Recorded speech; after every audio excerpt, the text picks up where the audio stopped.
آپ دیکھ رہے ہیں مسائل کا حل چینل۔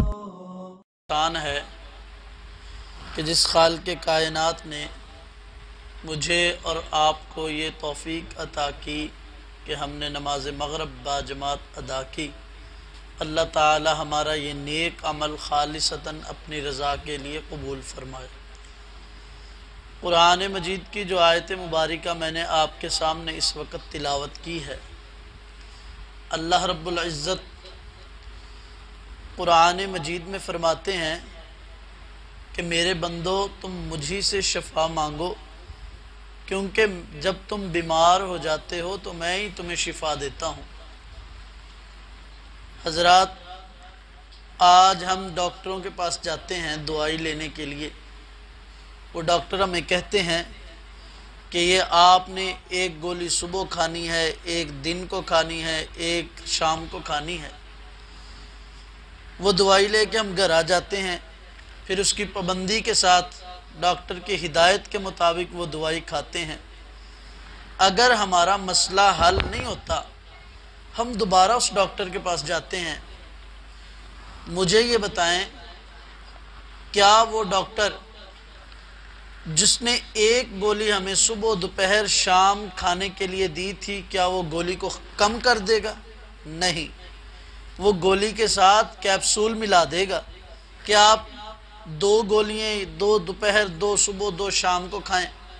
اگر ان کے ساتھ بھی ہماری بیماری کنٹرول نہیں ہو رہی تو وہ انجیکشن لگائے گا، اس کے ساتھ بھی بیماری کنٹرول نہیں ہو رہی تو وہ آگے ڈرپ پہ لے جائے گا۔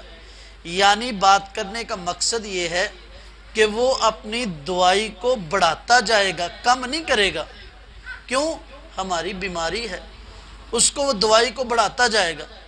تو جب اذکار کی باری آتی ہے، ہم کہتے ہیں یار تم بیمار ہو لہٰذا تم سورہ فاتحہ پڑھ کے اپنے اوپر دم کیا کرو، تو لوگ اس کو 1 مرتبہ پڑھتے ہیں، 2 مرتبہ پڑھتے ہیں، 1 دن پڑھتے ہیں، 2 دن۔ مولانا شفا نہیں مل رہی۔ کیوں شفا نہیں ملتی؟ اس کی وجہ یہ ہے کہ ہم سورۃ فاتحہ کو 1 مرتبہ یا 2 مرتبہ 1 دن یا 2 دن صرف پڑھتے ہیں۔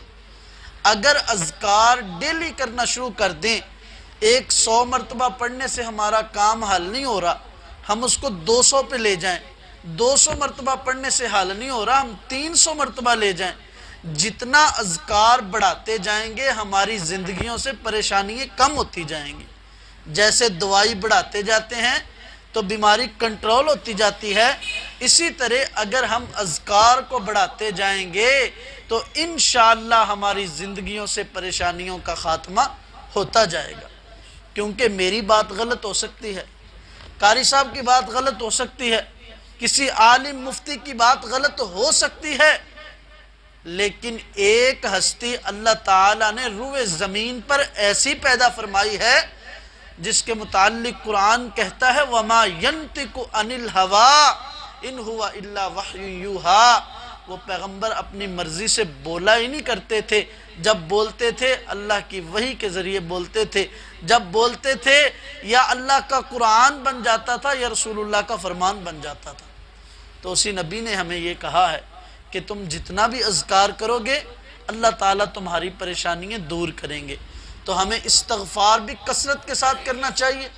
اور ایک ایسا ذکر ہے، تھوڑا سا وقت لگتا ہے، اگر وہ ذکر کے اوپر ہم ہمیشگی کر لیں تو انشاءاللہ ہماری جنت پکی ہے۔ وہ ذکر کیا ہے؟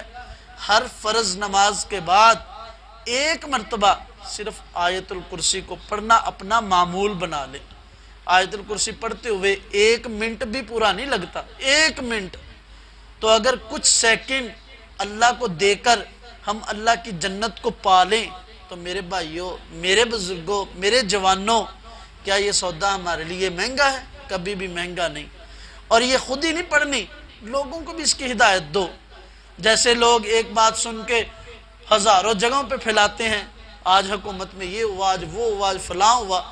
آپ دین کی بات سن کے کسی اور دوست کو بتا دیں، کسی بھائی کو بتا دیں، اپنے گھر جا کے اپنی بیگم کو، اپنے بچوں کو بتا دیں۔ کسی نے بھی اس کے اوپر ہمیشگی کر لی تو انشاءاللہ آپ کے لیے یہ صدقہ جاریہ ہو جائے گا۔ اللہ رب العزت سے دعا ہے کہ الہ العالمین ہمیں اپنی زندگی میں کثرت کے ساتھ اذکار کو کرنے کی توفیق عطا فرمائے۔ جو بندہ بیمار ہے وہ سورہ فاتحہ کو کثرت کے ساتھ پڑھے، کیونکہ اس سورت کا نام سورہ فاتحہ ہی نہیں، اس سورت کا نام الرقیہ بھی ہے، یعنی اس کو پڑھ کے دم کیا جا سکتا ہے، اور اس کا نام الشفا بھی ہے، یعنی اس کو پڑھ کے شفا حاصل کی جاتی ہے۔ تو لہٰذا سورہ فاتحہ کو کثرت کے ساتھ پڑھا کریں۔ وقت کم ہے وگرنہ میں اس کی تفصیل میں جاتا۔ بہت سارے امام ایسے ہیں، علماء ایسے ہیں، بزرگ ایسے ہیں جن کو صرف سورہ فاتحہ پڑھنے کی وجہ سے اللہ نے شفا دے دی۔ تو انشاءاللہ ہم بھی پڑھیں، اللہ تعالی ہمیں بھی شفا عطا فرمائیں گے۔ اللہ رب العالمین سے دعا ہے کہ ہمیں اپنی زندگیوں میں کثرت کے ساتھ ذکر کرنے کی توفیق عطا فرمائے۔ وما علینا الا البلاغ المبین۔